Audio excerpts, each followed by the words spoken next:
முத்தத்தை கவிதையென ரசித்தோமே, கன்னத்தில் எழுதிவிட துடித்தோமே, கடலின் கரை மணலில் சேர்ந்தே நடந்து பாத சுவடுகளை இணைப்போமே.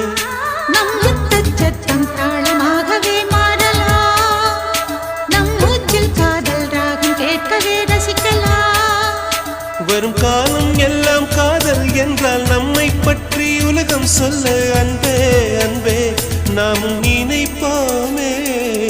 20 வயது வரை என் பெற்றோரின் வசம் இருந்தே